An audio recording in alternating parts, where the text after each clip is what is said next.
I trudged through the chilling shadows on my way to Cam's house, the night air thick with unease.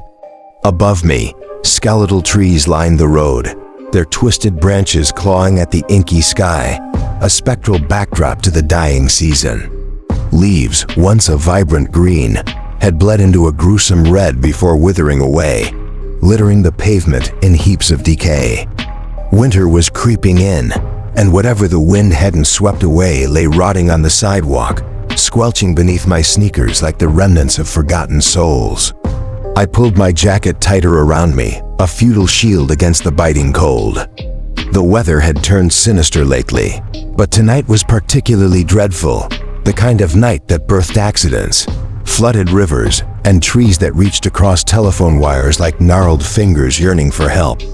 I felt it in my bones. This was a night where shadows whispered of bad omens.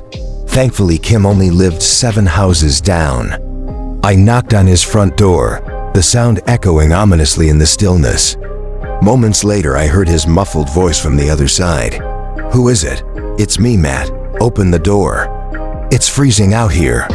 The lock clicked, and the door creaked open, revealing Cam's apologetic face, pale and anxious.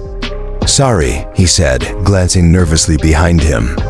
"Our neighbor saw someone prowling around the neighborhood, and my mom freaked. She's making me ask who it is every time someone comes to the door. It's so annoying." "Why do you have a mail slot but no peephole?" I asked, stepping inside. "I don't know. It's stupid," he replied, exasperated. "Come on, I'm almost done setting up." Inside, a Monopoly board lay open on the dining room table, its multicolored banknotes haphazardly stuffed beneath the edges like remnants of forgotten dreams. The scent of melting cheese wafted from the steaming pizza box on the counter, battling against the chill creeping through the house. Raindrops pitter-pattered against the kitchen skylight, a rhythmic reminder of the storm outside. Cam's mom scurried around the house, frantically preparing for a work function, fixing earrings and tripping over her own feet. She thanked me for coming over, her eyes darting nervously, and warned us not to do anything stupid and to make sure the doors and windows were locked. "Did you hear about that strange person standing in front of Dolores's yard last week?" she added, her voice trembling slightly. "Yeah, well, Mrs. Dolores believes in mermaids," Cam shot back, his tone dismissive. "Mom!" he shouted toward the back door. He waited for the mechanical groan of the garage door shutting, the sound chilling in the stillness. "I think my mom's been watching too much Criminal Minds," he said, rolling his eyes. "She even tried to get my sister's friend Katie to come babysit us." "Really?" I perked up, hope glimmering for a moment. "Not a chance. She's way older than you, and she didn't answer anyway." We settled at the table, the air thick with unease. "I mean, we're 13. It's not like we need a babysitter, right?" I shrugged, feigning indifference. "I'm okay with it, especially if it's Katie," Cam retorted, disgust painting his features. "That's gross, dude." "But Dolores is actually crazy, though." He leaned in, conspiratorial. "I had to bring in our garbage can every week, and once she told me her grandma is a blood-sucking alien." He chuckled darkly as he dumped a pile of silver tokens onto the table. "Let me guess, you're gonna be the thimble." "You got me," I said, snatching it and placing it on the board. As Cam sifted through the tokens, I glanced around the kitchen. Several massive Alaskan crabs were pinned to the walls, their claws outstretched like armored arachnids, unsettling trophies from his dad's fishing exploits. My focus returned to the table just as Cam slammed the silver Scotty dog token onto the board, crossing his eyes. "Toto, I don't think we're in Kansas anymore," he mocked in a sing-song voice, sending chills down my spine. About an hour later, the game was heating up, tension crackling in the air. Just as Cam landed in jail, a heavy knock echoed through the house, a deliberate, calculated sound that sent a shiver up my spine. The knock came again, slower this time, each thud resonating with ominous intent. Cam and I exchanged wide-eyed glances, the unease settling heavily in our stomachs. We thought it might be the cops, but after a few agonizing seconds, silence stretched between us. No one had called for help, and we both knew something wasn't right. We crept towards the door, our hearts pounding like drumbeats in the silence. Cam pressed his ear against the wood, straining to listen. Whatever he heard or didn't hear made him pause. "Who is it?" he called hesitantly, the uncertainty thickening the air. "It's me," came a voice from the other side, a wavering, unfamiliar tone that sent chills racing down my spine. Cam's eyes widened as if dinner plates had replaced his pupils, and we exchanged a glance, frozen in fear. "Who?" Cam asked again, his voice quivering. "It's me, your mom. Just open the door." The voice was strange and disjointed, as if the words were being torn from a throat that barely had the strength to speak. I couldn't tell if it belonged to a woman or even a human. Whoever was on the other side of that door was not Cam's mom. "Go away, you're not my mom." Cam's voice rose in desperation, but the doorknob rattled, a sinister invitation to the unknown. My heart raced in my chest, thumping wildly as dread filled the space between us. Cam's voice trembled as he shouted, "Just leave, we'll call the cops." We stood like statues, the silence stretching unbearably until Cam hissed, "Check the window." After a few agonizing moments, I blinked at him, wide-eyed. "You checked the window." "I can't hear anything." "I think she's gone." "Just go check," Cam urged, giving me a slight shove. "Don't push me." I snapped, slapping his hand away, but I crawled on my hands and knees toward the bay window anyway, the cold wooden floor sending shivers up my arms. As I reached the curtain, Cam flicked off the lights, plunging us into darkness. I pulled aside the edge of the pale muslin curtain, my heart racing as I peered outside. At first, I saw nothing, just the rain pooling on the pavement. Then, at the corner of the driveway, I spotted a figure barely illuminated by the dim glow of the light above the garage. It stood so still that for a moment, I thought it was merely a shadow. I squinted, and the longer I stared, the more the shape seemed to flicker in the rain. I couldn't see a face, but a mass of long black hair hung like tangled vines, shrouding whatever lurked beneath. Suddenly, it turned, and I stumbled back. "Do you see anyone?" Cam whispered, inching closer to the window. "There's someone at the end of your driveway," I gasped. "They're walking away. What a freak." Cam frowned, his expression taut with concern. "We should call the cops." "No way," I protested, trembling uncontrollably. It was probably nothing. I was desperate to brush it off. The cops would come and ask a million questions. Can you imagine? My mom would ground me for life. "Besides," I added, my voice low, "it was just a joke." "Did you hear that voice? Think about it. Nobody talks like that." "Exactly. You were scared too. What do you think it was? A zombie? A phantom?" Cam stretched his arms wide and pretended to glide through the air, his voice mocking. "Oh, let me in, child. I must suck on your brain." He laughed, but the sound felt hollow, like a cracked bell tolling in the dark. "Don't be dumb. Let's just finish the game. I just bought Boardwalk. You're just scared you'll lose." He was partly right. I loathed losing. Soon enough, we buried ourselves back into Monopoly, the tension slowly fading from our minds. Still, I couldn't shake the feeling of dread. Every few moments, I glanced at the door, half expecting another round of loud knocks to shatter the stillness. But they never came again. As the game wore on, I convinced myself the figure was just another neighborhood prankster. I ended up winning, and Cam was livid the entire time we packed the game away. He couldn't stop grumbling about how cheap and unfair it was. I just laughed, but as we were about to fold the board, I caught sight of the front door again, and dropped everything I was holding. I stumbled back into the table, my breath hitching in my throat. "What is it?"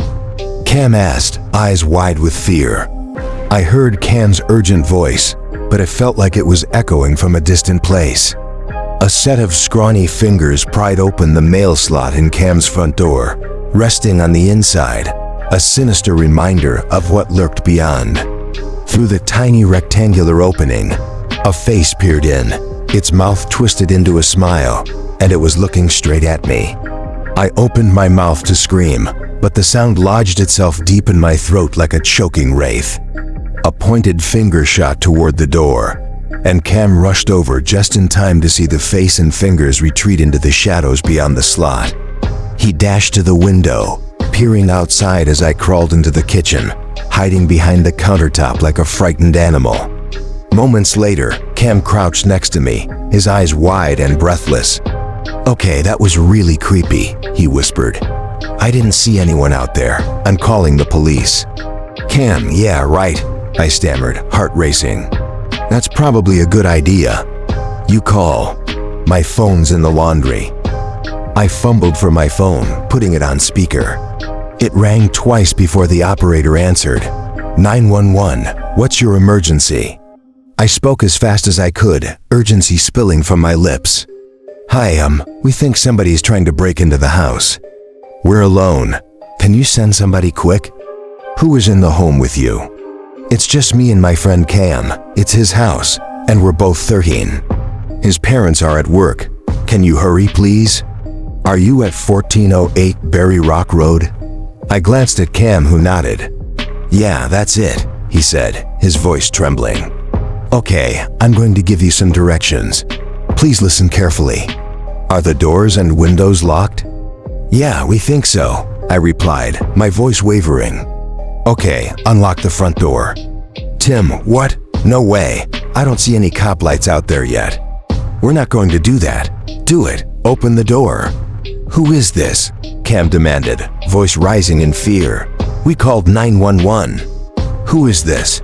"It's me. It's your mother. Open up now, sweetie." "Open the door." In a panic, I smashed my phone against the floor and hurled it over the counter, my heart pounding with dread. Tears threatened to spill. I felt utterly helpless. What the hell was happening? I was sure I had dialed 911. Cam rubbed his face in his hands, equally rattled. Okay, what do we do now?" He muttered, anxiety spilling from his words. "When is your mom supposed to be back?" "I don't know. She just said late." "What is happening?" "I'm seriously freaked out right now." "What about your dad's gun cabinet?" "It's locked." "I don't know where the key is. He hides it somewhere." Cam wrinkled his brow, scanning the room. "Hey, do you hear that?" I held my breath, listening intently. The wind howled, the beams creaked, and the rain throbbed against the roof. But there was something else, a slow, sharp tap like fingernails against glass. It came from above us. Cam looked up, and I followed his gaze. A woman crouched over the skylight, pressed against the glass. At least, I thought it was a woman. Her black hair splayed out across the window like tendrils of darkness, and her cheeks were sunken, hollowed as if her very essence had been drained away. She tapped at the glass, grinning wide, and then licked it with a long serpentine tongue. She didn't look real. I thought I was hallucinating, but Cam gasped, his eyes wide with terror. "Oh my God!" He screamed. The next thing I knew, we were bolting down the hallway, bursting into his room and slamming the door behind us, locking it tight. I struggled to catch my breath, the tightness in my chest making it hard to breathe. My asthma was flaring up. Cam began pacing, muttering, "Holy shit, holy shit, holy shit," over and over, his voice trembling. We barely had a moment to catch our breath before we heard the tapping again, this time much closer, rapping against Cam's bedroom window. The blinds were closed, but somehow she knew we were there. Lightning flashed outside, illuminating a grotesque silhouette against the window. Cam pushed something into my hands, urgency in his eyes. It was a baseball bat. "We need to get away from the windows," Cam whispered urgently, his grip tight around a gleaming knife, its blade reflecting the sickly glow of his lava lamp. "Hurry!" He darted into the hallway, and I stumbled after him into the bathroom at the end, a dark sanctuary with no windows. He flicked off the light and locked the door behind us. We crouched low in the long tub, shrouded by the shower curtain. The bat trembled in my grip, my heart racing with dread. "I don't think she can get inside unless we let her in," Cam muttered, trying to reassure himself. "Right? Otherwise, she would have already broken through the window." I nodded, though words failed me. Fear had turned my tongue to stone. I wanted to believe him, at least for the moment, as the tapping had ceased, leaving only the heavy silence to weigh on us. Minutes or hours slipped by in that cramped space, distorted by terror. Time lost all meaning when the only rhythm was our ragged breaths. Then we heard it, the front door creaking open and swinging shut with an unsettling slowness, footsteps echoing through the house. Cam and I pressed against each other, desperate to muffle our breathing. The footsteps drew nearer, halting right outside the bathroom door. My grip tightened on the bat as the doorknob jiggled and a chilling click echoed in the stillness. "I'm Cameron," a voice called, sweet yet unnerving. My muscles tensed, ready to swing. Cam raised his knife, prepared to defend us as a hand slowly pulled aside the shower curtain. It was Katie. We nearly leaped out of our skins. "Jesus!" she shouted, stumbling back. "Holy shit, are you guys okay? What's going on?" "Katie!" Cam exclaimed, panic lacing his voice. "How did you get in? Did you lock the door? Please tell me you locked the door." "Calm down." "I locked the door," she replied, her brow furrowed with confusion. "I used the key your mom gave me. She left a voicemail asking me to keep an eye on you tonight. I just got here." Cam's voice trembled as he pressed, "What's the matter?" "Your neighbor said she heard you screaming." Katie cut him off, glancing over her shoulder. "Oh my God, somebody's been trying to break in." "What neighbor?" I asked, feeling a chill creep down my spine. "The new neighbor," she exclaimed. "She was standing outside when I pulled up. She came over to check on you too." "Wait, new neighbor?" Cam echoed, disbelief etched on his face. "We've had the same neighbor since I was 6. Katie blinked, looking perplexed. "Oh really? Ask her yourself then." She opened the bathroom door wide, peering into the dim hallway. "That's strange," she said, her brow knitted in confusion. "She was just behind me,